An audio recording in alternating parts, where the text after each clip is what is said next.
तर या ठिकाणी लालबागच्या राजाचं विसर्जन आता अंतिम टप्प्यात आलेलं आहे।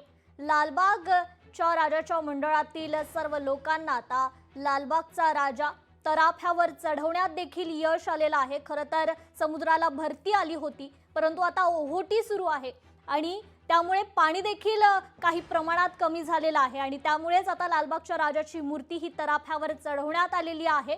आता प्रतीक्षा पुन्हा एकदा भरतीची आहे। तराफा हा अद्यापही वाळूत आहे। भरती आल्यानंतर जेव्हा पाण्याची पातळी वाढेल तेव्हा हा तराफा देखील पाण्यात जाईल आणि लालबागच्या राजाच्या विसर्जनाला या ठिकाणी सुरुवात होईल। तर अद्याप 24 तासांहूनही अधिक वेळ गेलेला आहे।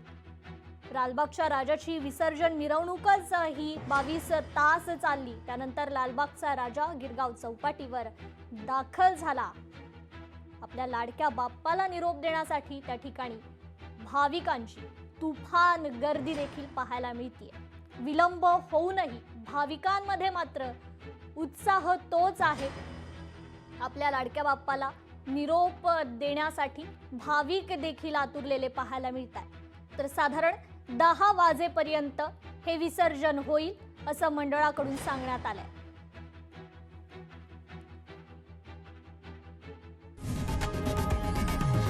लोकशाही मराठी ऐका, पहा, जागरूक रहा।